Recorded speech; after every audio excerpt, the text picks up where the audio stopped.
በስመ አብ ወወልድ ወመንፈስ ቅዱስ አሃዱ አምላክ አሜን። ብፁዕ አባታችን አቡነ ሳዊሮስ ቡራኪዮ በሁላችን ላይ ይደር።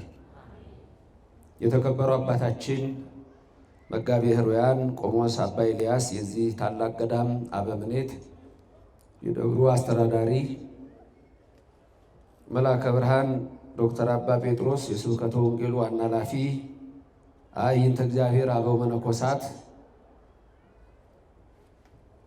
አበው ካህናት፣ አሃው ዲያቆናት፣ በዚህ ያላችሁ የቤተ ክርስቲያን ጌጦቿ ምእመናን፣ አባቶቼ፣ እናቶቼ፣ ወንድሞቼና እህቶቼ፣ እግዚአብሔር አምላክ የሚወዳችሁ ሕፃናት ጭምር ሰላም እግዚአብሔር ከሁላችንም ጋር ይሁን።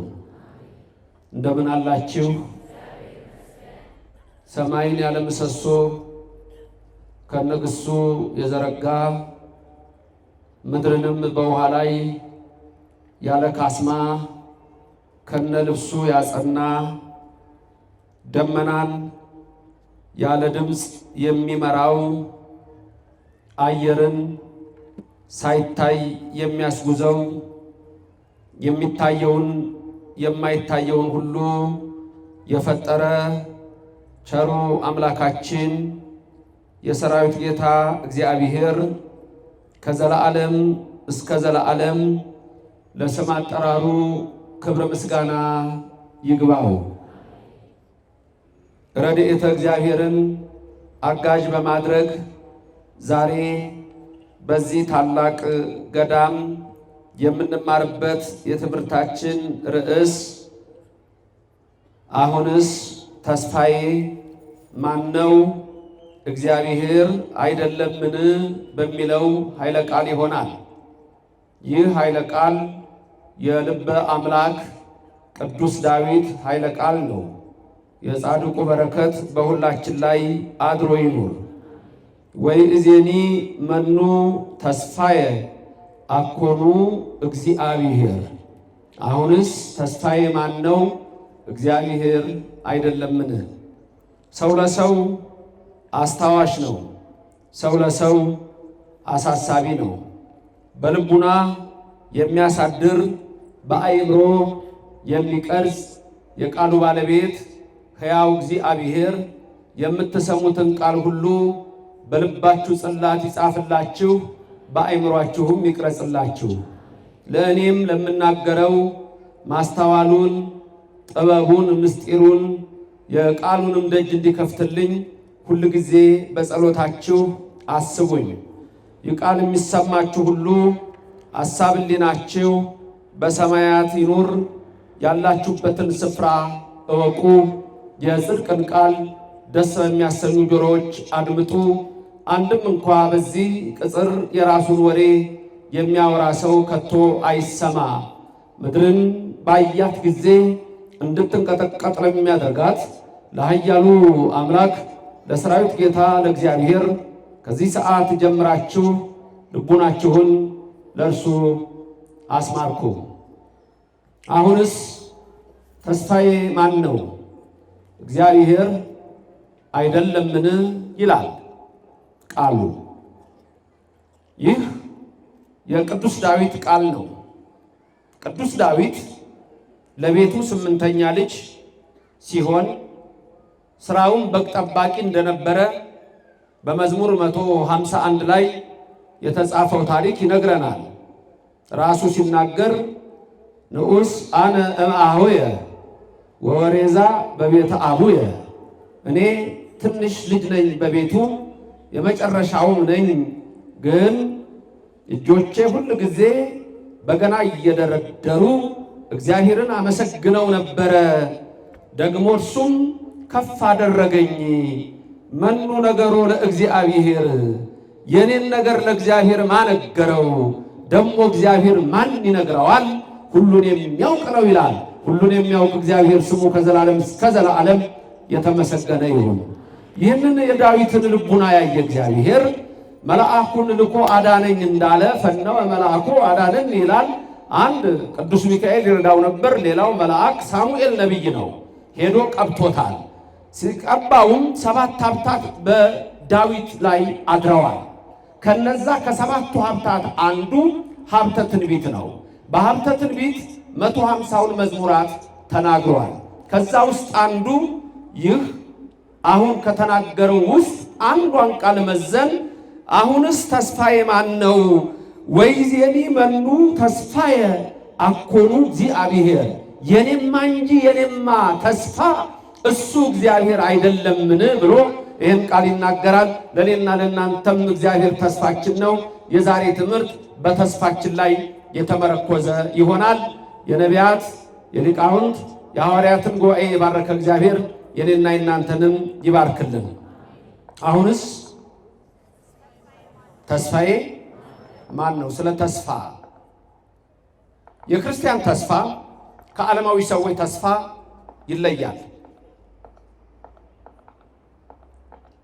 3 ወሳኝ ቃላት አሉ። የሰውን የነገን ሁኔታና የዛሬን ሁኔታ የሚነገርባቸው ሰዎች ባህሪያቸውን ሲገልጹ የሚጠቀሙባቸው ቃላት አሉ። ኦፕቲሚዝም፣ ፔሲሚዝም፣ ሪያሊዝም የሚባሉ ቃላት አሉ በእንግሊዝኛ ላይ። ብዙ ሰዎች አንዳንድ ሰዎች ሰምታችሁ ከሆነ እኔ ኦፕቲሚስት ነኝ ሲሉ፣ አንዳንዶች ደግሞ እኔ ፔሲሚስት ነኝ ሲሉ ትሰማላችሁ። ብዙ ጊዜ ሪያሊዝም አይሰማም። ሪያሊስቲክ የሆነ ከነዛ ከሁለቱ ጋር ግን አብሮ የሚነገር ነገር አለ። ተስፋ የምንለው ከዚህ ይለያል። ለምሳሌ ኦፕቲሚዝም እምነት ነው፣ አስተሳሰብ ነው። ይህ አስተሳሰብ ይህ ዓለም ጥሩ ነው፣ the best ideal ነው፣ የነገው ሁሉ ጥሩ ነው የሚል ነው። የኛ ተስፋ ግን ከዚህ አስተሳሰብ ይለያል።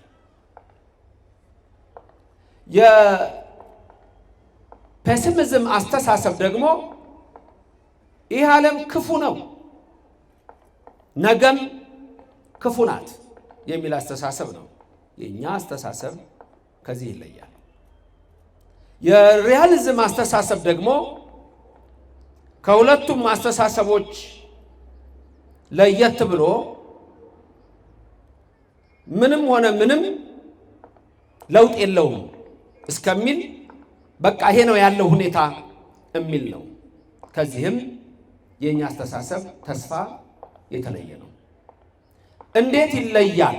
የኛ ተስፋ የክርስቲያኖች ተስፋ የኛ ተስፋ በእምነት ላይ የተተከለ የጸደቀና የበቀለ ነው። ለዚህ ነው የኛ ተስፋ የሚለየው። ተስፋችን በምናምነው ነገር ላይ የሆነ ነው። ተስፋችን የሚታየውን አይደለም። በራሱ ተስፋ ስለማይታይ ነገር ነው።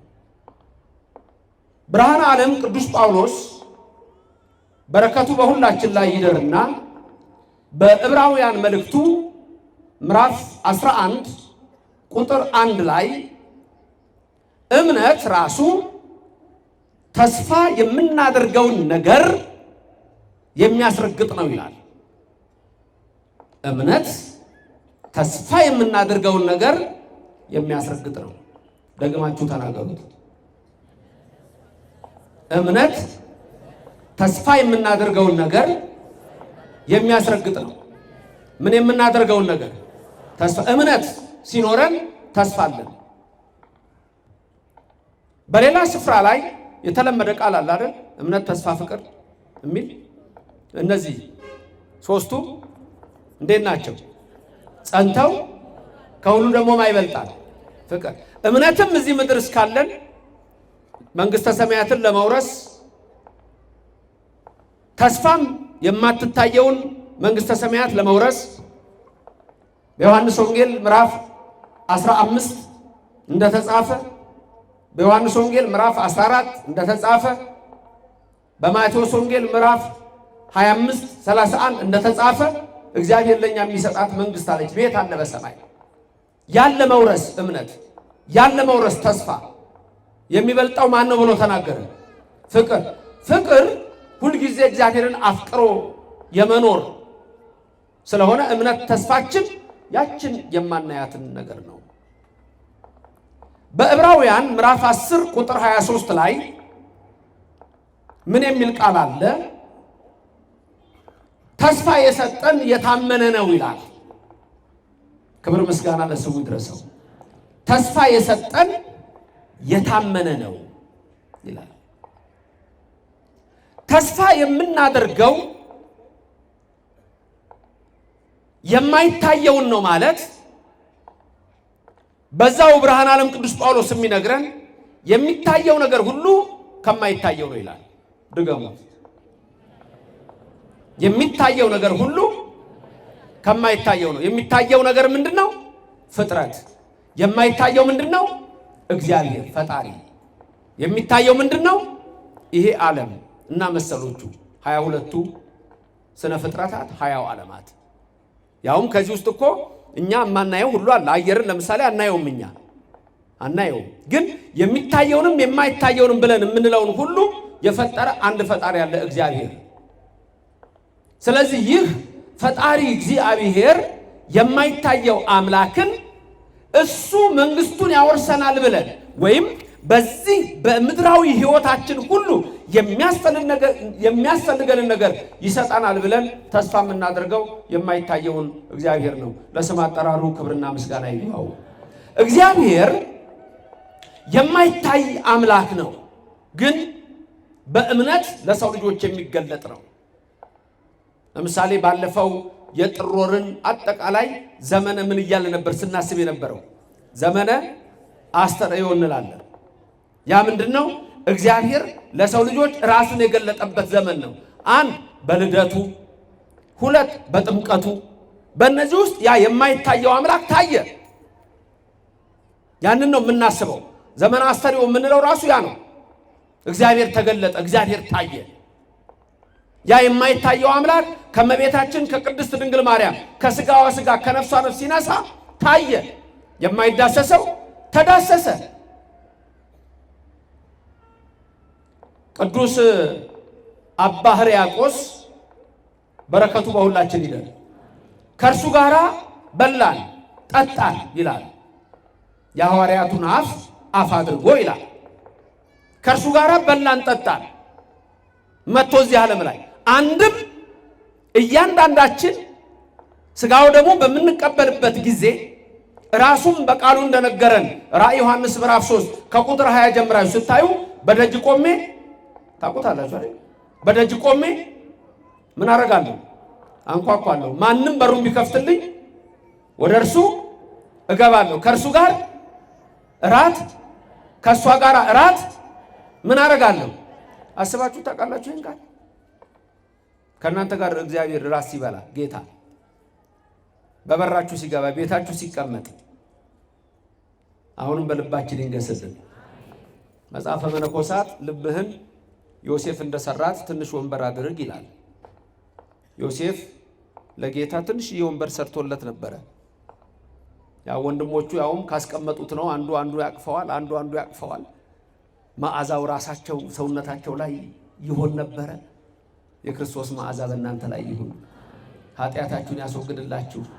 ሁሌ ስትቀድሱ እንደሱ አለ የምትሉት እፍረት ምዑዝ ታውቁት የለ ኢየሱስ ክርስቶስ እንደሱ አለ የምትሉት። ታዲያስ የኃጢአት ሽታችንን ያስወግድልን።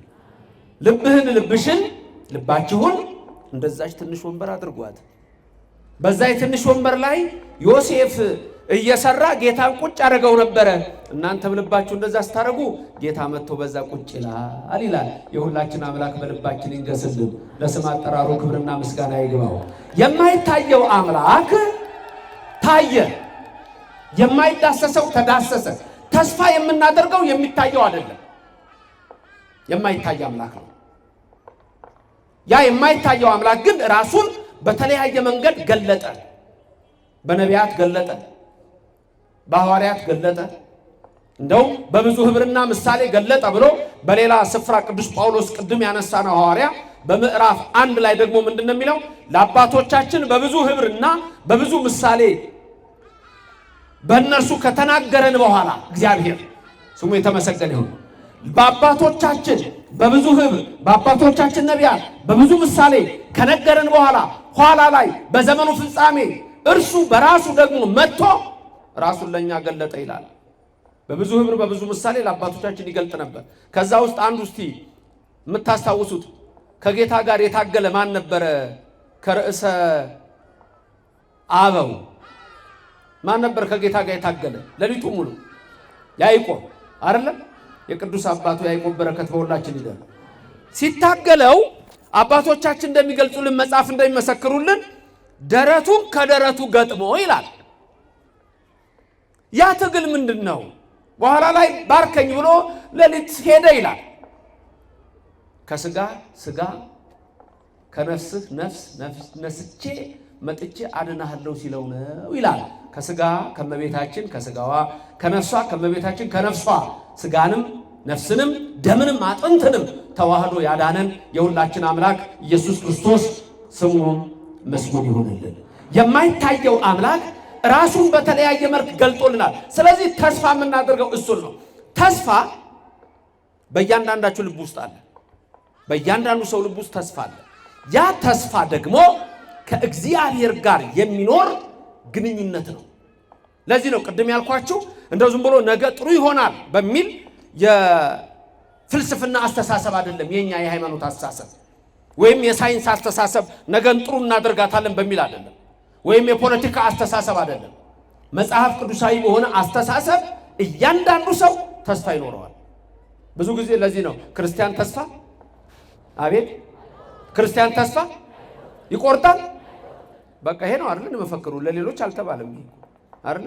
አንዳንዶች ትቀጥላላችሁ እንዲሁም ብላችሁ የምትሉት አለ ሰምቻለሁ። እሱ አይደል? እሱ እናንተ ቀጥሉ ነው ያልቀጥለም። ተስፋ የማይታየው ነገር የሚታይበት ሲሆን ያ የማይገለጠውን አምላክ የምናገኝበት በውስጣችን ያለ ግንኙነት ነው ከእግዚአብሔር ጋር። ከዛ በኋላ ነው ሁሉ ነገር የሚፈጸመው ለሰው ልጅ ሁሉ ነገር የሚሆነው። አሁን ወደ ልበ አምላክ ዳዊት ቃል እንሂድ። ምንድነው ያለው ቅዱስ ዳዊት? አሁንስ ተስፋዬ ማን ነው? እግዚአብሔር አይደለምን? ድገሙና ንገሩኝ እስቲ። ስታዩት ቃሉን ስተነትኑት የምታዩቸው ነገሮች አሉ። አሁንስ ተስፋዬ ማን ነው የሚለው ቃል ምን ያመለክታል? አሁንስ ተስፋዬ ማን ነው? አሁንስ የሚለው ቃል በሁለት ልናየው እንችላለን። አሁንስ የሚለውን ቃል በሁለት ልናየው እንችላለን። በግዕዙ ወይ እዜኒ የሚለው ነው። መኑ ተስፋዬ አኮኑ እግዚአብሔር ብሎ ያመጣል። በሁለት ያልኳችሁ ዝም ብሎ አሁንስ ተስፋዬ ማን ነው ማለት ትላንትናም ተስፋዬ እሱ ነው፣ ከትላንት ወዲያም ተስፋዬ እሱ ነው፣ ዛሬም ተስፋዬ እሱ ነው፣ ነገም ተስፋዬ እሱ ነው። እውነት ነው። የዘላለም ተስፋችን እግዚአብሔር ነው። ለስም አጠራሩ ክብርና ምስጋና ይግባው። ቃሉ ግን የሚነግረን ምንድነው? አኮኑ እግዚአብሔር ካለ እግዚአብሔር አይደለምን ብሎ ሲነግረን በሌላ በኩል ብዙ ተስፋ ያደረገ ይመስላል ተናጋሪው። ለአንዳንድ ሰዎች ነው ልበ አምላክ ዳዊት ማን ዳዊት አልኩኝ? የልባችሁን ነገር ስለሚያውቅ እኮ ነው ልበ አምላክ የተባለው። የአምላክንም ልቡና ያውቀዋል። የአምላክ ልቡና የሚሻው ምንድነው? ንስሐ ብቻ ነው። የሰው ልጅ እንዲድን ብቻ ነው። ዳዊት ይሄን ስለሚያውቅ ሁልጊዜ ማልቀስ ነው። አንድ ቀን የሰራውን እያወራን እኛ የኦሪዮን ሚስት እንደዚህ ያደረገ ኦሪዮን እንደዚህ ሆነ ምን ለዋል አይደል? ለሱ ምን አድርጓል እግዚአብሔር? ቅዱስ ዳዊት ለዛ ኃጢአቱ ሲያለቅስ እስተ ጉልበቱ ድረስ ሳር አንቅሏል እንባው። አያችሁት? ዳዊትን የእናንተ እንባ ምን አድርጓል? መሬት አርፏል። የንስሐ እንባችሁ ከደረታችሁ አልፏል። ከሰውነታችሁ ከልብሳችሁ አልፏል። ልበ አምላክ ዳዊት ሲያለቅስ እስተ ጉልበቱ ድረስ ሳር በቅሎ እንዳዳነው አሳይቶታል። እናንተንም ያድናችሁ ወዳዳለ ልበ አምላክ የኔና የእናንተን ነገር ስለሚናገር ቅዱስ ዳዊት አሁንስ ተስፋዬ ማን ነው? አንዳንድ ሰዎች ተስፋ የምታደርጉት ሰው ሊሆን ይችላል። አንዳንዶች ዘመድ ሊሆን ይችላል። አንዳንዶች ገንዘብ ሊሆን ይችላል። አንዳንዶች ጉልበታችሁ ሊሆን ይችላል። አንዳንዶች የፖለቲካ ባለስልጣኖች ሊሆን ይችላል። ትላንትና የፖለቲካ ባለስልጣኖችን የተደገፉ ሰዎች ዛሬ የት ናቸው? ዛሬስ የሚደገፉት ነገ የነሱ ምጣ እንዳይሆንም ብላችሁ አታስቡ? አንተም እንደዛ ከሆንክ በገንዘብ ተስፋ ያላቸው ሰዎች አንዳንዴ ገንዘብ የማያድነው በሽታ ይመጣል አይደለም? ገንዘብ ሁሉ ነገር ያመጣል? አያመጣም። አንዳንዴ እንደውም ገንዘብ ብዙ መዘዝ ይዞ ይመጣል። ያ የምታውቁት ሰውዬ ትዝ ይላችኋል? እንካ ገንዘብህን እንቅልፌን አምጣ ያለው ሁሌ ያንጎራጎረን የሚሄደው ይዘፋፈናል፣ ያንጎራጉራል። አጠገቡ ሀብታም ባለጸጋ በጣም ብር ያለው ሰው አለ፣ ገርሞታል። ይሄ ሰውዬ ሁሉ ጊዜ ያንጎራጉራል፣ ይዘፍናል፣ ደስተኛ ነው። ገንዘብ ብሰጠውማ እንዴት ሊሆን ነው አለ። ጠራው። እንደው ምን ኖሮህ ነው እንደው እንደዚህ እንደው ሁሉ ጊዜ ደስ እያለህ ያንጎራጎርክ የምትኖረው አለ። ምንም የለኝም አለ። እንዴ ገንዘብ ብሰጥ እንዴት ልትሆን ነው አለ። ደስታዬ ይጨምራል አለው። ሰጠው። እቤቱ ይዞ ገባ። አይ የለም እንቅልፍ። አይጥ ባንኳኳ ቁጥር ቀን ገንዘብ ስቀበል ያዩኛሉ ማለት ነው፣ ሽፍቶ ሊገሉኝ ነው ሲል ሌሊቱን ሙሉ ሲሰቃይ አደረ። ጠዋት ሄደና እንካ ገንዘብህን እንቅልፌን አምጣ። እንደሱ ነው። አንዳንድ ጊዜ ስታስቡት ዓለም በቁሳዊ አካል ላይ የተመሰረተች ነች። ያ ቁሳዊ አካል ግን ደስታን ይሰጣል። የሰለጠኑ ሀገሮች የሚባሉት ለምሳሌ አውሮፓውያንና አሜሪካ ናቸው። በጣም የሰለጠኑ ሀገሮች ተብሎ የሚጠቀሱት ወይም ፈርስት ወርልድ ካንትሪ ተብሎ ሲጠቀስ ሰምታችኋል። እና አሜሪካ፣ እንግሊዝ፣ ካናዳ፣ ፈረንሳይ እነዚህ ናቸው። እነ ቻይና ራሱ ሁለተኛው ላይ ናቸው ያሉት፣ ሰከንድ ወርልድ ናቸው። እኔና እናንተ ደግሞ መቶኛ ስለሌለ ነው ሶስተኛ ተብለናል። መቶኛ ስለሌለ ግን ይሁን ምንም ብንሆን ሁሉን ነገር ችለነው በደስታ እንኖራለን፣ በርካታ እንኖራለን። በውጭው ዓለም ሁሉ ጊዜ ውድድር ነው። ለምሳሌ ዲፕሬሽን የሚባል ህመም አለ። ብዙ ጊዜ ከጭንቀት የሚመጣ ህመም ዲፕሬሽን ከፍተኛ የጭንቀት ነው። እንደው ዝም ብሎ አንድ ሰው ዝም ብሎ ተነስቶ እንደው ዲፕረስ ዶኛለሁ ይላል። ከሱ ይልቅ እዛው እንደለመድከው ደብሮኛል ብትል ይሻላል። ዲፕሬሽን እጅና እግርን ሁሉ መንቀሳቀስ እንዳይችል የሚያደርግ ሽባ የሚያደርግ ደዌ ነው። በአብዛኛው ይሄ በሽታ ጥናት ሲደረግ በአሜሪካ፣ በእንግሊዝ፣ በአውሮፓ እና በሰለጠኑ አገሮች ነው ያለው። ይሄ በሽታ በታዳጊ ሀገር የለም፣ አይጨነቅም። አያችሁ? ያው አሁን እየሳቃችሁ ነው፣ ደስተኞች ናቸው። እግዚአብሔር የተመሰገነ ይሁን። ሳቅ አድርጎልኛል አይደል ያለው አብርሃም። ሳራ ራሷ ምንድን ነው ያለችው? አብርሃምም ሳቅ አድርጎልኛል፣ ሳራም ሳቅ አድርጎልኛል አለች። ለምን ሳቅሽ ብቻ እንደተባለች እሱ አላውቅም። አብርሃም እኮ ስቋል። እሱን እንግዲህ አባቶቻችን ይነግሩናል። አብርሃምን ለምን ሳቅ አላለውም? ስቋል። ግን ቀርቦ ተጽፏል፣ ተመዝግቧል በመጽሐፉ። ብቻ ለማንኛውም ሳቅ ያርግላችሁ ለሁላችሁ። እግዚአብሔር ስሙ የተመሰገነ ይሁን። የዲፕሬሽን የስቃይ ህመም ያለው በሰለጠነው ዓለም ላይ ነው። እዚህ ሀገርም እንዲሁ ያለው በሽታ ምንድነው ካላችሁኝ፣ የኛ በሽታ ስንፍና ነው። የኛ በሽታ why Africa is poor የሚል ትልቅ ጥናት ይካሄዳል። አፍሪካ ለምን ደሃ ሆነች? ምክንያቱም ሁሉ ነገር አላት፣ ሀብት አላት። ኢትዮጵያ ለምን ደሃ ሆነች ብለን ጠይቅ። አፍሪካን እንተውና ሰሞኑን ስብሰባ ስለተደረገ እነሱ ይጨርሱ እዛው። ኢትዮጵያ ለምን ደሃ ሆነች? አየር የላትም፣ ወንዝ የላትም፣ ውሃ የላትም፣ ማዕድን የላትም፣ ሁሉ ነገር የላትም ወይ? ችግሩ ምን ነው ታውቃላችሁ? የዘመድ አዝማድ ቤት ስለሆነች አንዱ ሲጎትት ሌላውን አንዱ ሲጎትት። ትልቁ የተጠናው ጥናት ምንድነው? ኢንስቲትዩሽኖች የጸኑ ስላልሆኑ በዘመድ አዝማድ ስለሚሰራ ሞያ የሌለውን ሰው ሁሉ ባለስልጣን ስለሚያደርገው ዘሩና ቋንቋውን ወይም ዘመዱን ጎትቶ ከዚህ የተነሳ አፍሪካ ደሃ ሆናለች ተብሎ ተጽፏል። ነውም ደግሞ ነው። በሌላ በኩል ስታዩ ግን የታደለ ህዝብ ነው የኢትዮጵያ ህዝብ። አንድ ትልቅ ሀብት ደግሞ አለው። 24 ሰዓት ጸሎት አይቋረጥባትም ኢትዮጵያ። ሰላም ለኪ የሚደግም ካህን አላት። ቅዳሴውን የሚደግም ካህን አላት። ዳዊቱን የሚደግም ካህን አላት። ምእመናንም በየቀኑ አምላክን ይጠሩታል። ስለዚህ ኢትዮጵያ አሁንም ምንም የሥጋ ምግብ ብናጣ እንኳን በመንፈስ ግን በዓለም ላይ ታላቁ ሀገር አንደኛይቱ ሀገር ሀብታም ሀገር የፈለከውን በል ኢትዮጵያ ነው። እግዚአብሔር ስሙ የተመሰገነ ይሁን። ሀብታም ሀገር ናት። አራተኛ ክፍል የተማርኩትን የጂኦግራፊ መጽሐፍ በእግሬ ረግጬዋለሁ። ዓለም ላይ ሁሉንም አራተኛ ክፍል ያጠናዋቸውን ይሄ አሜሪካ ነው፣ ይሄ አውሮፓ ነው፣ በእግሬ ረግጬዋለሁ። አሁን ያኔ ባይኔ ያየሁትን ሁሉንም አይቼዋለሁ።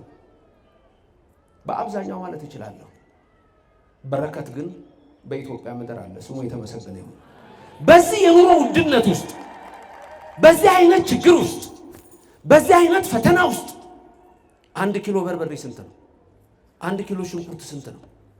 እንቁላል እኔ ድሮ እዛ አገሬ ያለሁ አርሲ ስሬ በ1 ብር እስከ 15 ሲገዛ ቃለሁ እንቁላል። ኋላ ላይ ተወዶ በብር 10 ገብቶ ነበር። አሁን አንድ እንቁላል ስንት እንደሆነ አስብ። ያኔም በልቻለሁ፣ ዛሬም እየበላሁ ነው። እግዚአብሔር የተመሰገነ ይሁን። ትላንት እየበላችሁ ዛሬ ምንድነው ግን እዚህ ውስጥ ያለው? አንድ የሚያጠግበን ነገር አለ። እርሱም ተስፋ ነው። ተስፋችንም እግዚአብሔር ተመስገን ስለምንለው ጥግብ እንላለን። እግዚአብሔር የተመሰገነ ይሁን። ግን ይሄን እያበረታታው እንዳይመስላችሁ፣ አላበረታታም በፍጹም። ቅድም ያልኩትን ነገር አስቡ። ትልቁ ችግሩ ስንፍና ነው። ይሄ መወገድ እንዳለበት አምናለሁ። በዚህ ላይ ብንሰራ፣ በዚህ ላይ ብንጠነክር ምን ልንሆን እንደምንችል አውቀዋለሁ። ስለዚህ ተስፋ ምግባችን ነው። የኛ ተስፋ ከሩቅ ምስራቅ ፍልስፍና የተለየ ነው። ከሂንዱይዝም፣ ከቡዲዝም፣ ከሽንቶይዝም፣ ከዞራስትራኒዝም ፍልስፍና ውስጥ የኔና የናንተ ተስፋ ይለያል። በእግዚአብሔር ነው የኔና የናንተ ተስፋ። በራሳችን ላይ የተመረኮዘ ተስፋ አይደለም። ሁለት አይነት አስተሳሰቦች አሉ። አንትሮፖሴንትሪክና ወይም ሂማኖሴንትሪክና ቲዮሴንትሪክ የተባሉ አስተሳሰቦች አሉ። ምንድን ናቸው? አንትሮፖሴንትሪክ ወይም ሂማኖሴንትሪክ ማለት ሰው የተመረኮዘው በራሱ አስተሳሰብ ላይ ሲሆን፣ ከኔ ማንም የለም ማንም አያገባውም ራሴ በራሴ የሚል አስተሳሰብ ነው። ሌላው አስተሳሰብ ደግሞ የቲዮሴንትሪክ ያልኳችሁ እግዚአብሔር ላይ የተመረኮዘ እምነት ነው።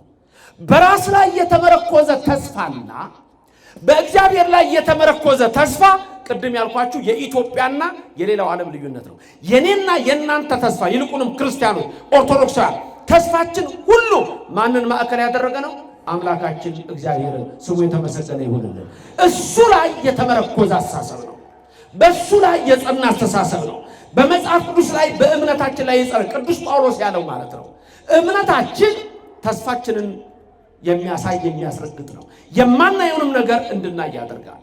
የአውሮፓውያኑ ግን አንትሮፖሴንትሪክ ወይም ሂማኖሴንትሪክ የሚለው አስተሳሰብ ራሳቸው ላይ ተመርኮዝ። ስለዚህ አንድ ነገር ሲያጡ ለነሱ ሲኦል ገቡ ማለት ነው። ምድር ላይ አንድ ነገር ሲያጡ በደንብ ከበሉና ደስ ብሏቸው ከዋሉ ደግሞ ጥሩ በርገር ጎርሶ ከዋለ ገነት ማለት ለሱ ያ ነው። ልዩነቱ ይሄ ነው። እኔና እናንተ እንደ አብርሃም እዚህ ምድር እንኳን ቢደላን ሌላ የምናልመው አገር አለ፣ ተስፋ አለ። ለዚህ ምድር ብቻ አይደለም። ይኸውላችሁ ልዩነቱ ይሄ ነው። በአውሮፓውያን ዘንድ ያለው በምዕራባውያን ዘንድ ያለውና በእኔና በእናንተ ዘንድ ያለው ይለያል። የኔና የናንተ እንደ አብርሃም ነው፣ እንደ አብርሃም ነው። የነሱ ግን በራሳቸው ላይ የተመረኮዘ ነው። ቅድም ምን ብለን ነበረ? ዕብራውያን 10:23 ላይ ተስፋ የሰጠን የታመነ ነው ብለናል። ተስፋ የሰጠን ምን የሆነ ነው? ምን የሆነ ነው? የታመነው ምን የሰጠን ነው? ማን ነው እሱ? ስሙ የተመሰገነ ይሁን። አብርሃምን የጠራው እሱ ነው። አብርሃምን ጠራው። ተመልከቱ። አብርሃም ብርሃነ ዓለም ጳውሎስ ሲነግረን ዕብራውያን 11:8 ላይ አብርሃም ቅሌን ጨርቄን ሳይል ውጣ ያለው ና አብርሃም ውጣ ና ከዘመዶች ተለይ ብሎ የጠራው የታመነ መሆኑን ስላወቀ ይላል የእግዚአብሔር ቃል። አብርሃም የጠራው የታመነ መሆኑን ስላወቀ ምንም ነገር ሳይዝ ወጣ። ምንም ነገር ወጣ። ግን ከዛ አብርሃምን ታሪክ አታውቁም? ሀብቱ አልበዛም፣ እንደ ሰማይ ከዋክብት አልበዛም፣ እንደ ምድር አሸዋ አልበዛም። አብርሃም አለ ወሰደው። ዘፍጥረት ምዕራፍ 12 ላይ ይተረጎማል። ቁጥር 1 ላይ አብርሃም የሚባርኩን እባርካለሁ፣ አብርሃም የሚረግሙን እረግማለሁ። በቃ ይሄ እኮ ነው። ለበረከት ሁን አለው። እግዚአብሔር ለበረከት ያድርጋችሁ። ለምን ሁን? የጠራው ምንድነው? የታመነ ነው። ተስፋ የሰጠው ምንድነው? የታመነ ነው። እኛ በሱ ላይ ነው የተመረኮዝነው። ወደ ሰማይ ተመልከት አብርሃም። ቀና ብሎ አየ አብርሃም። ምን ታያለህ አብርሃም? ከዋክብት ታያለሁ አምላኬ፣ ዘርህን እንደ ከዋክብት አበዛዋለሁ፣ ዘራችሁ እንደ ከዋክብት ያብዛላችሁ። ወደ ባህር አሸዋ ወሰደው። አብርሃም ምን ታያለህ? አሸዋ። ዘርህን እንደ ምድር አሸዋ አበዛዋለሁ አለው፣ ዘራችሁን ያብዛላችሁ፣ ግን እንደ ከዋክብቱ ያድርግላችሁ። ምን እናቱ ልጅ እንጉርጉር እኮ ነው። አንዳንዴ ኮከብም አሸዋም ይመጣል አይደለ? ኮከብ የማ ልጆች ናቸው? የሰማይ ከዋክብት የተባሉት የማ ልጆች ናቸው? ዘርህን አበዛዋለሁ አይደለ? በማ በይስሐቅ እነማን አበዛልሃለሁ? ከዋክብቱን። በምድር አሸዋ አበዛልሃለሁ። የማን ልጆች? የእስማኤል ልጆች። ልዩነታችን ይሄ ነው። እስካሁን እንጋጫለን። አሸዋና ከዋክብት ችግር አለ። አሸዋ ክቡድ ነው። ትዝ ይላችኋል ራእይ 12 ቁጥር 17 ሰይጣን የት ላይ ነው ሄዶ ቆመ የሚለው? የባህር አሸዋ ላይ ነው። ታነቡታላችሁ። ያ እመቤታችንን ያሳደደው፣ ያ ከሚካኤል ጋር የተዋጋው፣ ያ ከመላእክቱ ጋር የተዋጋው፣ ሕፃኑን ሊበላ የነበረው እርሱ የወደቀው እባብ የተባለው የቀደመው እባብ እርሱ ዲያብሎስ ከዘሯ የቀሩትን ሊዋጋ በባህር አሸዋ ላይ ቆመ ይላል። አሸዋ ክቡር ነው። ውሃ ዳር እኮ ነው ያለው አሸዋ። ውሃ ዳር ግን እንዳፈር ይዋሃደዋል ውሃው አሸዋውን። መጽሐፍ ቅዱስ ይዘዋል ግን አይዋሃዳቸው። መጽሐፍ ቅዱስ ይገልጣሉ ግን አይዋሃዳቸው። እኔ ሁሌ መናገራት አለች ባጼ ፋሲል ነው የሆነውን አደል ሊወጡ ሄጄ እዚህ ተናግሬዋለሁ መሰለኝ አይደለም? መጋቤ ኅሩያን በጎንደር ዘመነ መንግስት እኮ ነው። የእውነት ታሪክ እኮ ነው። ንጉሱ አደል ሊያድኑ ወጡ ከጋሻ ጃግሬዎቻቸው ጋር። አንድ ወጣት ዝሆን አይተው እየተከተሉ ሲያሳድዱ ዞር ቢሉ ከጋሻ ጃግሬዎቻቸው ተጠፋፍተዋል፣ የሉም ጫካ ውስጥ። አሁንም አውራችሁ 17ኛ ክፍለ ዘመን ታሪክ ነው ግን የሆነ ነው። ይህን ታሪክ የጻፈው አዲስ አበባ ዩኒቨርሲቲ የኢትዮጵያ ታሪክ የሚል መጽሐፍ አለ። ጸሐፊው በዛ ዘመን ከወለጋ የሄደ ነገሮ የሚባል ነው ጸሐፊው። በክርስትና ስሙ ነው እዛ ላይ የሚነገረው፣ ግን የወለጋ ሰው ታሪክ የጻፈ ነው። እሱ በአፄ ቴዎድሮስ ዘመን ጽፎታል በኋላ ላይ። ግን ያንንም እዛ ላይ ነው ያነበብኩት። አዲስ አበባ ዩኒቨርሲቲ ያሳትሞታል ይህን መጽሐፍ የኢትዮጵያ ታሪክ። ብቻ ልንገራችሁ የንጉሱን ታሪክ። ጠፉ፣ ጋሻ ጃግሬዎቻቸው የሉም፣ ቢመለሱ ማንም የለም። ቤተ መንግስታቸው ጠፋቸው፣ ወዴት እንደሚሄዱ መንገዱ የጎንደር ከተማ። ከዛ በኋላ ዝም ብለው በቅሏቸው ላይ ቁጭ ብለው እየተጓዙ እንዳሉ አንድ ሰውዬ ጌሾ ተሸክሞ አገኙት። አንተ ሰው አሉት ጌሾ የተሸከመውን። አቤት፣ የጎንደርን መንገዱን ታውቀዋለህ? የከተማውን ወደ ቤተ መንግስቱ የሚወስደውን አለ። እንዴ አሳምሬ አውቀዋለሁ፣ ና በል አሳየኝ እባክህ። ኧረ ጌሾ የለም አትቼ፣ ጌሾ ተሸክሟል፣ እከፍልሃለሁ። ከከፈልከኝማ ምን ቸገረኝ። ጌሾን ጣለና መንገድ ይመራ ጀመረ። እምነት ነው። አሁን መጀመሪያ ገንዘቡን ነው የሚሏል፣ ያን እምነት ነው። ከከፈልከኝ ምን ቸገረኝ አለ፣ ተከተለ። ከዛ ና በል አሳየኝ ሲል፣ ኧረ አንተ በአማረ በቅሎ ተቀምጠህ እኔ በእግሬ ልሄድልህ። ንጉሱ እኮ ናቸው። ገብቷቸዋል መራቸው ነገር። እሺ ና ተፈናጠጠ። ከዛ በዚህ ሂድ፣ ሰውዬው አይሰማም እንዴ? በዚህ ጋር ሂድ እያለ ንጉሱን መንገድ ይመራል። ከዛ ደረሱ ወደ ከተማ። ንጉሱ አንድ ጥያቄ ጠየቁት። ንጉሱን ታውቃቸዋለህ አሉት። አረ ማን አድርሶኝ ደግሞ ከንጉሱ ማን አድርሶኝ አላውቃቸውም አለ። እንግዲያው ወደ ከተማው በደንብ ስንገባ ታውቃቸዋለህ አሉት። አይ ዛሬማ ታድዬ ንጉሱን ላይ። ከዛ ሲገቡ ወደ ከተማ የድሮ ነገስታት ሲመጡ ሰው ሁሉ በመንገድ ላይ እንዲህ ሲሰግድ ክብር የነበረበት ዘመን አይደል? እኔ እኮ አንዴ ሳስተምር እዛ መድኃኔዓለም ዋሽንግተን የጃንሆይ ሰዎች አሉ፣ በጃንሆይ ዘመን የነበሩ ሰዎች አሉ፣ በደርግ ዘመን የነበሩ ሰዎች አሉ፣ አሁን በዘመኑም ያሉ ሰዎች አሉ። በሰላም ታውቃቸዋለሁ፣ በሰላም ታለያቸዋለሁ አልኳቸው። እንዴት አድርገው ነው የምትለየን አሉ።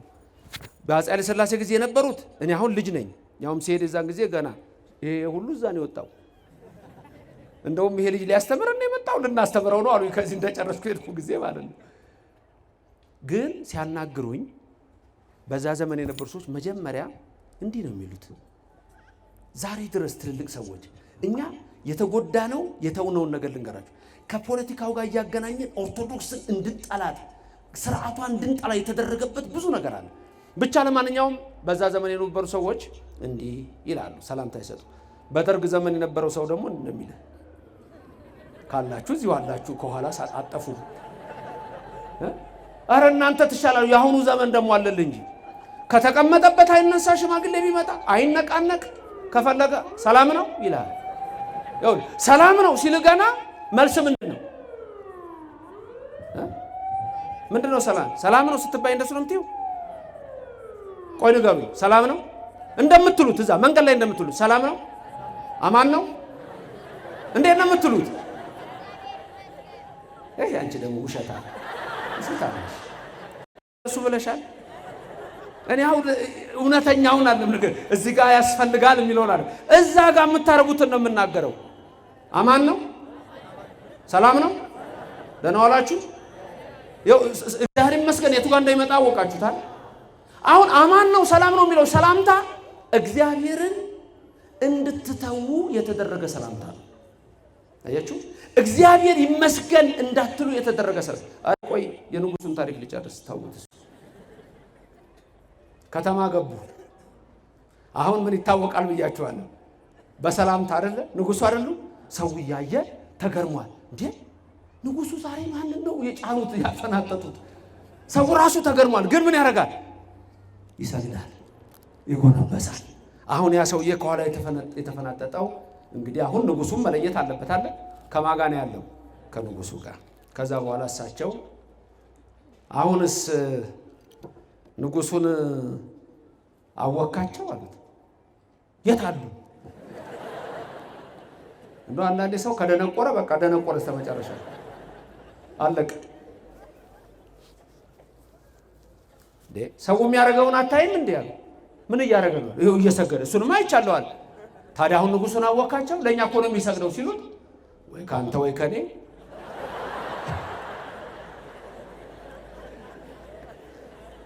የባህር አሸዋ ውሃ አጠገቡ ያለ አይዋሃደውም። መናፍቃን መጽሐፍ ቅዱስ ተሸክመው አይዋሃዳቸውም። ማን የተዋሃደው ንገረኝ? ጀርመን የተዋሃደው? አሜሪካን የተዋሃደው? ዛሬ እዚህ ያለው ደግሞ የልጅ ልጁ ኢትዮጵያዊ ጴንጤ አይዋሃድም። ልንገር እንዴት አድርጎ ይዋሃዳል? መሰረቱ የተጣመመ ነው። የመሰረቱ በሰው ላይ ነው። ቅድም ያለነው አንትሮፖሴንትሪክ ነው፣ ቴዎሴንትሪክ አይደለም። የአውሮፓ ትልልቅ ካቴድራሎች ቡና ቤት ሆነዋል፣ ሙዚየም ሆነዋል፣ ለእስላም መስጊድ ተሸጠዋል። ለምን? የፕሮቴስታንት እምነት መሰረት የለውም። ተስፋው ምድራዊ ነው። ሆዳቸው ክብራቸው አምላካቸው ነው። እነ ክርስቶስ ያመልኩ አለ። እኔ አይደለሁም የምል ቅዱስ ጳውሎስ ነው። አታነበው እንደነገርኩ እንጂ መጽሐፉ ላይ ተጽፏል። ፊልጵስዩስ 3:16-17 ነውርህ ክብርህ ነው፣ አምላክህ ሆድህ ነው ይላል። ሆዳ መጽሐፉ የሚለውን ነው የምነግርህ። ተመልከት፣ የተጻፈ ነው። አይዋሃዳቸውም እንዴ ይዘውታል። ንጉሱ ኢየሱስ አለ መጽሐፍ ላይ እኔ ይላል የሕይወት እንጀራ ነኝ፣ አነ ውእቱ ህብስተ ሕይወት ዘላለም ሕይወት ነኝ ሲል ሕይወት ሊያሰጠኝ ያማልደኛል ይለዋል እየነገረው። ንጉሱን አወካቸው? ወይ ካንተ ወይ ከኔ። ይዞርና ምን ይልሃል? ቅዱሱ እኔ ነኝ ይልሃል። ስለ ሰማዕታት አያውቅ፣ ስለ ቅዱሳን አያውቅ። እኔ ነኝ ቅዱሱ ይልሃል። ደፋር ነገሩ አሁን ለይቶላቸዋል።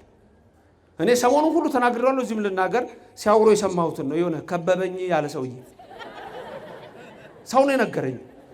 ከበበኝ ያለ አይደለ? በዚህ ምኑ ከበበኝ? ምንድን ነው ያለው? መቼም ታውቃላችሁ የቲክቶክ እኔ አይቻላቅም እንጂ ምኑን የከበበው ሰውየው? ዞር ሲል ገንዘብ ነው። ምንም ሌላ ነገር የለውም። እኛን ደግሞ የሚከበን ዕብራውያን ምዕራፍ 12 ቁጥር 1 ላይ የከበበን የቅዱሳን አማላጅነት ክብር ነው። መጽሐፍ ቅዱስ ላይ የተጻፈው ኦርቶዶክስ የሚከባት ክብር ነው፣ ጸጋ ነው፣ ተስፋ ነው፣ እምነት ነው፣ የዘላለም በረከት ነው። ክብርና ምስጋና ለዘላለም ይድረሰው። ሐሳባቸው ምድራዊ ስለሆነ ሐሳባቸው ምድራዊ ነገር ብቻ ነው ሲያስቡ የሚከርሙት። አንተ እኮ የሥጋንም የነፍስንም ታስባለህ። እነሱ የነፍስ ነገር የለም፣ ውሸት ነው፣ የለም። መጽሐፍ ቅዱስ ይዘዋል፣ የለም። እና ዘራችሁን እንደ ሰማይ ከዋክብት ያብዛላችሁ። ተስፋ የሰጠው የታመነ ስለሆነ አብርሃም ሁሉን ትቶ ወጣ። ዕብራውያን 11:8 እንደተናገርኩት ጳውሎስ ሐዋርያ እንደነገረን እንደ መጻተኛ ኖረ ይላል። ያ ሀብታም ባለጸጋ አብርሃም፣ የከብቶቹ ቁጥር የማይቆጠረው አብርሃም እንደ እንግዳ ኖረ ይላል። እዚህ ምድር ላይ እኛ እንግዶች ነን። በዚህ ምድር ተስፋ የምናደርገው ሌላ ሀገር አለን። ስንጸልይ ለምንድን ነው ታዲያ አባታችን ሆይ ብለን ምን እንደምንለው? እዛ እንደምንሄድ እኮ አምነን ነው። ተስፋ ነው። ጸሎቱ ራሱ ተስፋ ነው። አባታችን ሆይ በሰማይ የምትኖር ስምህ ተስፋ ነው። መንግስትህ ተስፋ ነው። በቃ ይሄ ነው ህይወታችን። በተስፋ የተመላ ህይወት ነው። የዕለት እንጀራዬ ተስፋ ነው። ማንም ይሰጠን። ክብር ምስጋና ይሁን። የምን እንጀራዬ? የዕለት ለምን የነገንም ስጠኝ አላለም? ነገስ መለመን የለባችሁ። የሚገርመው ግን ምን ደስ እንደሚል ታውቃላችሁ? ፊታችሁ እኮ ቁጭ ብሎ ሰጥቷችሁ ነው የዕለት እንጀራዬን ስጠኝ የምትሉት። የታደላችሁ ኦርቶዶክሳውያን ስሙ የተመሰገነ ይሁን። የሞተ ዘመድ አላችሁ እንዴ? ሁሉም አለው እንጂ ምን ሆንኩኝ አላችሁ ወይ? ግን የለኝም የሚል እኮ ሊኖር ይችላል። ይታወቃል። አላችሁ የላችሁ? ፍታት ታስፈታላችሁ? ነፍስ ይማር ትላላችሁ? መቼ በ7 በ12 በ30 በ40 በመንፈቅ በየዓመቱ አይደል? ምን እየመጣችሁ ምን ትላለህ? ነፍስ አልተማሩም እንዴ? እስከዛ ድረስ እንደው ሊቀልድብኝ ሊሞክር ይችላል እኮ። አልተማሩም እነዛ ሰዎች። እንጀራውን ፊት ቁጭ አድርገህ ምን እንደምትለው የዕለት እንጀራዬን አልሰጣችሁም? ሰጥቷችሁ ግን ይሄን የሰጠኸኝ አንተ ነህ ስትሉት የዕለት እንጀራዬን ስጠኝ ዛሬ። ነፍሳቸውን ምሮልናል የዘመዶቻችንን፣ ግን አንተ ነህ የማርካቸው ስንል አሁንም ነፍሳቸውን ማርልን። ካህናቱም ለዚህ ነው ለነፍሰ ገብሩ ለነፍሰ ዓመቱ እያሉ ጸሎት የሚደረገው። ኦርቶዶክስ ጋር እንደሆነ ከመቃብር በላይም ህይወት አለ። እኛ ተስፋችን ምድር ላይ አያበቃም። መቃብር ውስጥ እንኳን ብንገባ ገና እንነሳለን። የታመነው ኢየሱስ ክርስቶስ ሙስና መቃብርን አጥፍቶ መግነዝ ፍቱ መቃብር ክፈቱ ሳይል በታላቅ ኃይልና ግርማ ሞትን ድል አድርጎ የተነሳው እሱ እኛንም ሊያነሳን ዳግም ወደዚህ ይመጣል። ተስፋችን በሰማይ ነው። ክብርና ምስጋና ለእግዚአብሔር ይድረሰው። ተስፋ እንግዲህ ይሄ አሁን በሃይማኖትና በኑሯችን ያወራነው ነው። ሌላው መዝሙር 61 ላይ የምታዩት ቃል አለ ስለ ተስፋ፣ ወይም እግዚአብሔር እንዴት ተስፋችን እንደሆነ በዛም ላይ የተጻፈ የእግዚአብሔር ቃል አለ። በተለይ ደግሞ ጠላት ሲበዛባችሁ፣ የሚያስጨንቅ ሲበዛባችሁ፣ ፖለቲካው ሲበላሽ፣ ተስፋ የምታረጉት ነገር ሁሉ ከንቱ ሆኖ ሲቀር፣ ያኔ አሁንስ ተስፋዬ ማነው ትላላችሁ። ዞራችሁ ዘራችሁ አይደል? ያቺ ምስኪን ሴት 12 ዓመት ሙሉ ደም የፈሰሳት የምታዛዝን ሴት አለች አይደለም? ቅዱስ ማቴዎስ እንደነገረን፣ ቅዱስ ማርቆስም ትዳሯ ተፈታ እንደሚለን በማቴዎስ ወንጌል ምዕራፍ 9 ከቁጥር 18 ጀምሮ ሴቲቱ ገንዘቧን የጨረሰች፣ ለጠንቋይ የጨረሰች፣ ለጥበበኛ ወይም ለሐኪም የጨረሰች፣ ገንዘቧ አለቀ። የሚያድኗት ገንዘብ እያስከፈሉ የነበሩት ሁሉ አልቻሉም። ኋላ ግን የክርስቶስን ዝና ሰማች። እሱንማ የልብሱን ጫፍ ብነካ እፈወሳለሁ አለች። ተስፋ የልብሱን ጫፍ ብነካ እፈወሳለሁ። ግን ምን ላይ እንደተቀመጣችሁ አውቃችኋል? የልብሱ ጫፍ ላይ እኮ ናችሁ እናንተ። አሁን ያላችሁት ቁጭ ያላችሁት እኮ የልብሱ ጫፍ ላይ ነው። ኢሳይያስ ነቢይ በረከቱ ይደርብን በምዕራፍ 6 ላይ እግዚአብሔርን አየሁት ይሌለ የታየሁት በሰማይ ምን ውስጥ መቅደሱ ምን ለብሶ ዘርፋፋ ቀሚሱ መድረኩን ሁሉ መልቶት ነበር ይላል። ቀሚሱ መድረኩን ሁሉ የመቅደሱን መድረክ ሁሉ ምን አድርጎታል? እዛ ላይ ነው ቁጭ ያላችሁት እናንተ የክርስቶስ ልጆች። ክብርና ምስጋና ለስሙ ይድረሰው። የልብሱን ጫፍ ብነካ እፈወሳለሁ ብላ ነበረች ባለ ተስፈኛ ሴት። አሁን እቺ ሴት ነች እንግዲህ አሁንስ ተስፋዬ ማን ነው የምትል? አሁንስ ተስፋዬ ማን ነው የምትል? ማን ነው ተስፋችን? ተስፋችን አንተ፣ ተስፋችን አንተ እስከ ዘላለም የድንግል ማርያም ልጅ መድኃኔዓለም መድኃኔዓለም ተስፋችን አንተ።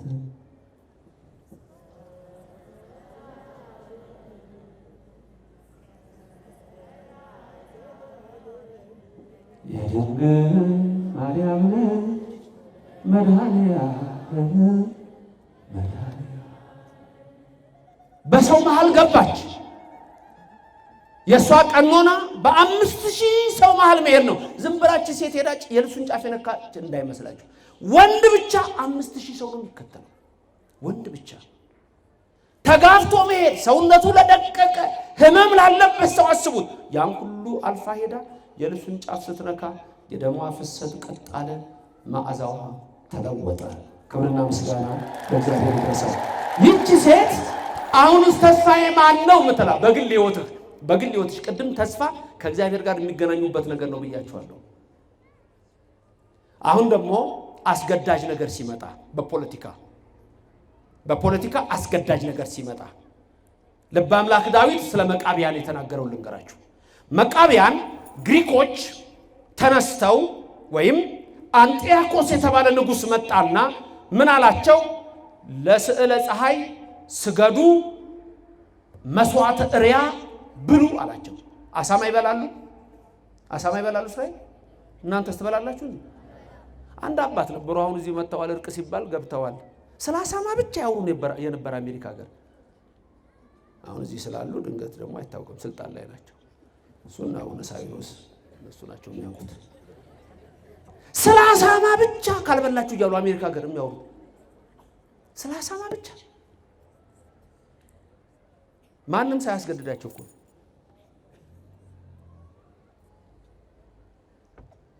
አንጢያኮስ ንጉስ መቃብያንን አስጨነቃቸው።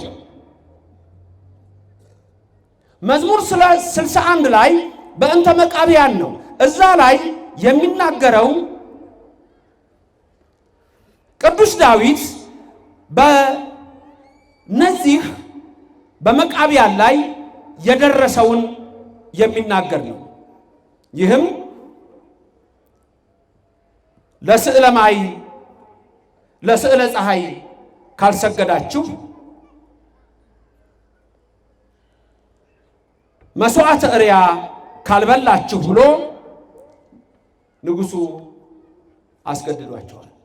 የሚያሳዝነው ደግሞ በዛ ውስጥ 3 ካህናት እምነታቸውን ትተው ከአንጢያኮስ ንጉስ ጋር ተባብረው ከአሕዛብ ንጉስ ጋር ቆመው ከግሪካውያን ጋር ተሰልፈው መቃብያንን የሚያስጨንቁ እነሱ ነበሩ። እነሱም አንጢያኮስን አሳምነናል ብለው አታለው ህዝቡን በመቅደሱ አሳማ እንዲሰዋ ያደረጉ ክፉ ሰዎች ናቸው። እዛ ላይ ታዲያ ቅዱስ ዳዊት ምን ይላል? አኮኑ ለእግዚአብሔር ትገኒ ነፍስየ፣ ነፍሴ ስጋዬ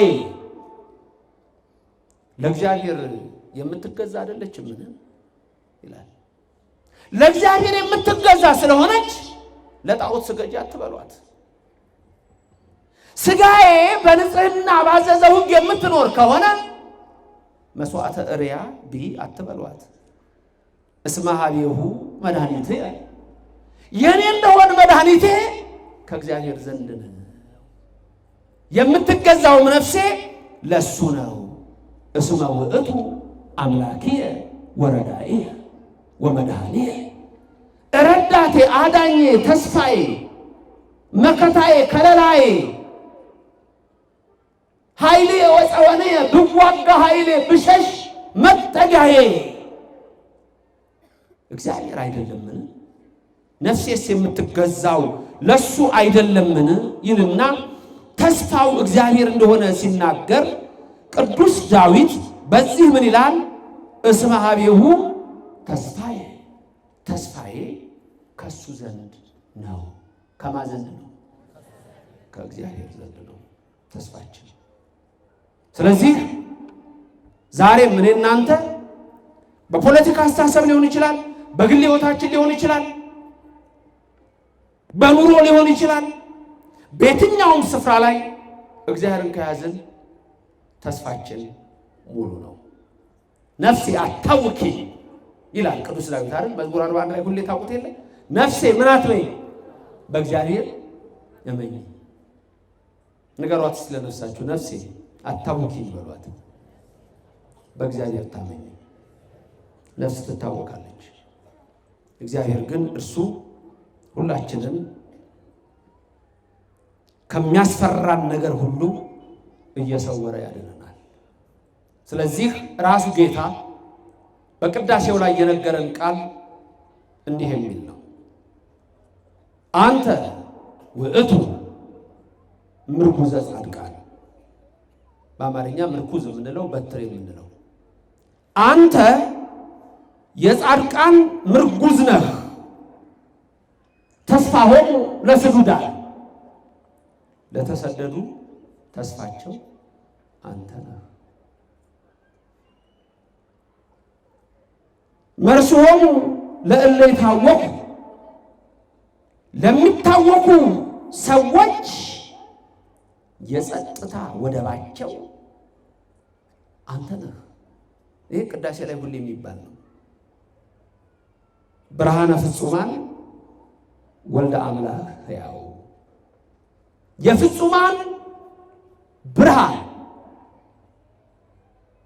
የሕያው አምላክ ልጅ ኢየሱስ ክርስቶስ።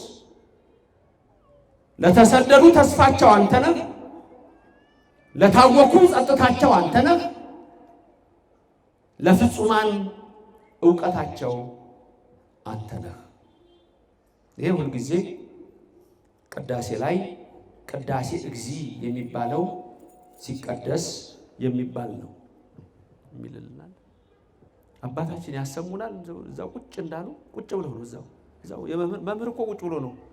የዘመኑ ትምህርት ላይ ነው አስተማሪ የሚቆመው እንጂ የኛ መምህር ቁጭ ብሎ ነው። ቁጭ ብለው እሺ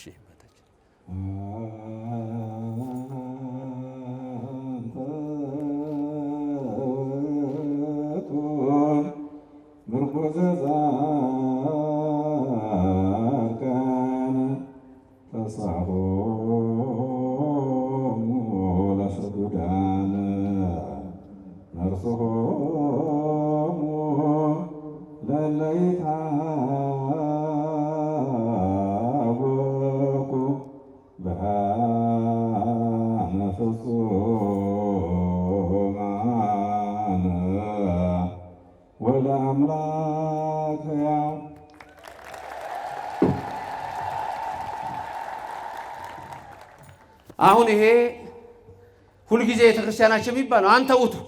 አንዳንድ ሰዎች ተነስተው ዝም ብሎ ነው ቅድም ያልኩት ሰዎች እነዛ መጽሐፉን ይዘውታል። ኢየሱስ ግን የማያውቁ ኦርቶዶክስ ኢየሱስን አትሰብክም። ይሄ ቃል ብቻ ሰማችሁት? አንተ ውእቱ ምርኩዘ ጻድቃን፣ የጻድቃን ምርኩዛቸው ወይም በአማርኛ ምርኩዝ በትራቸው አንተ ነህ። ንገሩ፣ የጻድቃን በትራቸው አንተ ነህ በሉት። በትር እኮ ሰው እንዳይወድቅ የሚጠነቀቅበት ነው አይደል? ከወደቀስ ተደግፎ በምን እንደሚነሳው በበትር። አንተ ነህ በኃጢአት እንዳይወድቁ የምትደግፍ አንተ ነህ። በኃጢአት ቢወድቁም ልጆችህ በአንተ ተደግፈው የሚነሱብህ አንተ ነህ። አዳኝ አምላክ ነው ያለን። ተስፋችን ይሄ ነው። ክብርና ምስጋና ለእግዚአብሔር ይድረሰው። ከመውደቃቸው በፊት የምትጠብቅ፣ ከወደቁም በኋላ ደግፈህ የምታነሳ ስሙ የተመሰገነ ይሁን። ተስፋሆሙ ለስዱዳን፣ ለተሰደዱት ምናቸው ተስፋቸው። እንግዲህ አሁን እዚህ ላይ ነው ትኩረት ያደለ ትምህርቱ ላይ 6 ስዱዳን ልንገራችሁ። ለስድስቱ እንዴት ተስፋ እንደሚሆን ልንገራችሁ። ትምህርቴን በዛ ላብቃ። ተስፋሆሙ ለስዱዳን አንተ ውእቱ ምርጉዘ ጻድቃን ተስፋሆሙ ለስዱዳን ተስፋሆሙ ለስዱዳን ለነማ ተስፋ ለስዱዳን ለሃይማኖተኞች በሃይማኖት ለሚሰደዱ ሁለት ለሰማዕታት ተስፋቸው ነህ ለሃይማኖተኞች ምናቸው ነህ ተስፋቸው ሁለት ለሰማዕታት ሶስት ለመናንያን አራት ለሙታን አምስት ንብረታቸው ለወደመ ስድስት ጠላት ለተነሳባቸው ለነዚህ ሁሉ ተስፋቸው አንተ ተስፋ ይሆናችሁ ስድስቱን ንገሩኝ አንድ በሃይማኖት ለሚሰደዱ ሁለት በሰማዕትነት ለሚሰደዱ ሶስት በመናና ለሚሰደዱ አራት በሞት ለሚሰደዱ አምስት ንብረታቸው ጠፍቶ ለሚሰደዱ ሰባት የፖለቲካ ስደተኞች ስድስት ናቸው ተስፋሆሙ ለስዱዳን ያለው ለነዚህ ነው እንዴት በሃይማኖት ለሚሰደዱ መከራውን የምታስችላቸው አንተ ነህ በሃይማኖት የሚሰደዱ አሉ ሃይማኖት ይሄንን ሃይማኖት መለወጥ አለበት ተብለው ከሀገር ወደ ሀገር የሚሰደዱ ሰዎች ይኖራሉ በተለያየ ሀገር በዚህች ሀገር መኖር አትችልም ለምሳሌ ሳውዲ አረቢያ ክርስቲያን በግልጽ ሃይማኖቱን መፈጸም አይችልም ታውቃላችሁ አይደል እሱ አይችልም ወዳ ይገደላል አይቻልም መካ ማንንም ሰው መግባት አይችልም መካ መዲና ማንንም ክርስቲያን መግባት አይችልም ተገብቶ ቢገኝ አንገቱ በሰይፍ ነው የሚቆረጠው እዛ ሀገር አንድ ክርስቲያን ቢሰደድ ተስፋሆሙ ለስዱዳን አንተ ኢየሱስ ክርስቶስ መከራውን እያጸና ትችለዋል የተሰደደውን ሰው ፈተና ይወዛል ሁለት ለማን ነበር ተስፋሆሙ ለሰማዕታት ሰማዕታት ደግሞ መከራውን እንዲችሉት ጽናቱን እንዲችሉት ሰይፉን እንዲችሉት የምታረጋቸው አንተ ኢየሱስ ክርስቶስ ነህ ምርኩዘ ጻድቃን ተስፋሆሙ ለስዱዳን ሶስት ለመናንያን እልም ብለው ልምላሜ ከሌለበት ዋይ ከበዛበት ማይ ከሌለበት ምድረ በዳ ሄደው ሲመንኑ ድምፅ አራዊትን እንዲችሉት ግርማ ሌሊቱን እንዲታገሱ የሚያደርጋቸው የስዱዳን ተስፋ የመናንያን ተስፋ የባህታውያን ተስፋ የመነኮሳት ተስፋ አንተ ነህ ኢየሱስ ክርስቶስ ስሙ የዘላለም የተመሰገነ ይሁን ለመናንያን አራት ለሙታን ሰው ሲሞት እኮ ነው አውቃችኋል ከሀገር ወደ አንድ ሀገር ሲሄድ ሰው ተሰደደ አልተሰደደም ከዚህ ምድር ወደ ሌላ ሀገር ሲሄዱ ተሰደዱ አልተሰደዱም የሞቱ ሰዎች ሁሉ ምን ሆኑ ተሰደዱ ከዚህ ነው ግን ወደዛ ሲሄዱ ወደ ቤታቸው ነው ግን ተጠቅሷል ለማንኛውም በዛ ሲሄዱ ሀገራቸው የምትሆን አንተ ነህ መንግስተ ሰማያትን የምታወርስ አንተ ነህ ገነት የምትሰጥ አንተ ነህ ስንሞት ሁሉ ተስፋችን አንተ ነህ ክብርና ምስጋና ለእግዚአብሔር ይድረሰው ለሚሞቱ ሰዎች ሁሉ ተስፋቸው አንተ ነህ አምስተኛ ንብረታቸው ለጠፋ በረዶ እየወረደ ተምች እየበላው እህሉን ባዶ ሲሆኑ እየወጡ የሚሰደዱ ሰዎች አሉ ሀገር ጥለው የሚሄዱ በውዳሴ ማርያም ትርጉም ላይ የምታስታውሱት አንድ ሰው አለ ንብረቱ ሁሉ ጠፍቶበት ሀገር ጥሎ ቁርበት ጥሎ ሲሄድ ሰይጣን ሊያሳስተው ድንጋዩን ወርቅ አድርጎ ጠበቀው የሚለው ትዝ ይላችኋል እንዴ ከባድ ነገር እኮ ነው እሱ በነበርኩበት ሀገርማ በገነንኩበት ሀገር ተዋርጄ ለምኜ አልኖርም ብሎ ሀገር ጥሎ ቁርበት ጠቅልሎ ልም ብሎ ጠፋ ምንም አጣ ተሰደደ መንገድ ላይ ሰይጣን ጠበቀው ድንጋዩ ምን አድርጎታል ወርቅ አድርጎት መጀመሪያ እንዲህ ይዞ ወደ ልትሄድ ነው አለው አረ እንዲህ አይነት ሰው ነበርኩኝ እናስ ንብረቴ ሁሉ ወደማ አሁን ሀገር ጥያ ቁልበት ጠቅልዬ መጥፋቴ ነው አለው ታዲያ ነው ይሄን ሰጠህ የለም እንዴ አለ ከሰጠኝማ ተመልሼ እከብራለሁ አለ መጀመሪያ የምታርግልኝ ነገር ምን ላርግልህ እግዚአብሔር የሚባል አምላክ አለ አውቀዋለሁ ካድልኝ አረ ክጄልሃለሁ መላእክትን ክጄልሃለሁ ሰማዕታትን ክጄልሃለሁ ጻድቃንን ክጄልሃለሁ ለካባፉ ነው እሱ እንደ ቅዱስ ጴጥሮስ በልቡ ለካ አልካዳቸው ድንግል ማርያም ጋር ሲደርስ ግን ባፉም ጨነቀው ሊሰጠው አለና ይው እንዲህ አድርሶ አይ ሰይጣን እንዲህ አድርሶ አማላጅ የሚሏት ማርያም የሚሏት አለች እሷን ካደለኛለሁ ወይ ምን ይዞ ጉዞ እሷንስ አልክድልህም ማለት በዛ በያዘው ድንጋይ ወርቅ ባስመሰለው ልቡን ራሱን መጥቶ ገደለው ይላል። ያ ሰው ሞተ ሰማዕት ሆኖ ነፍሱ ሄደች። እመቤታችን ግን ምን አለች? ጌታዬ ነፍሱን መልሰህ አስነሳልኝ አለችው። ምክንያቱም ለካ እግዚአብሔርንም ክጃለው የሚለው ባፉ ነው፣ ሰማዕታትንም ባፉ ነው። ለካ መጨረሻው ምንድነው?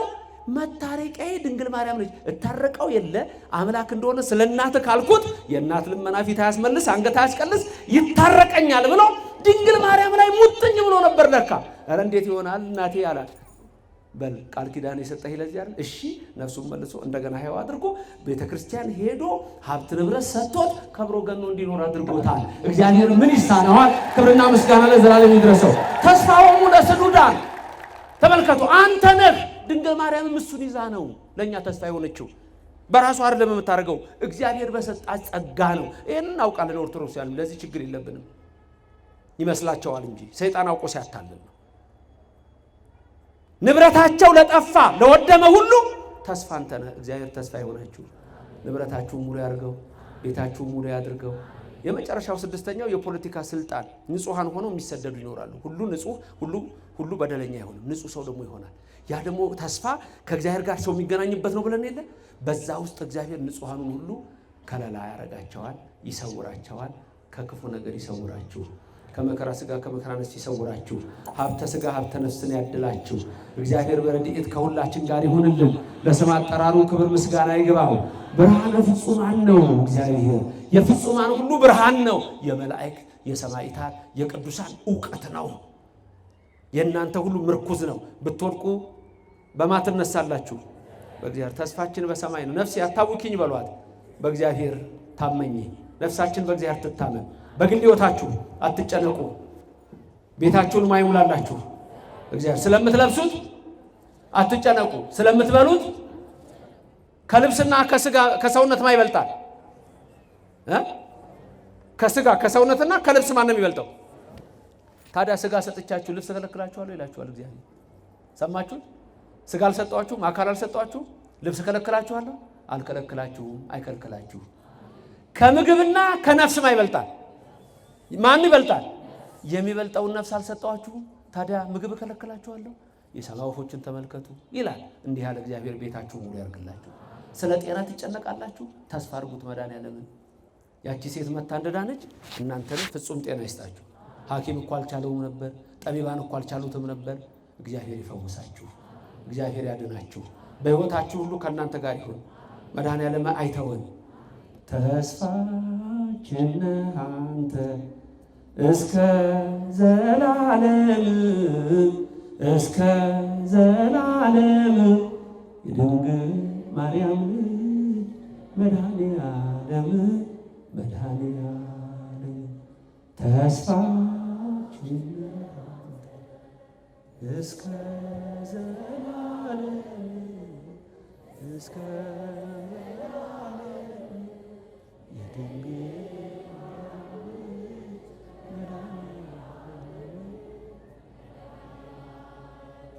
መድኃኒዓለም ተስፋ ይሁነን። በረድኤት አይለየን። እመቤታችን አትለየን።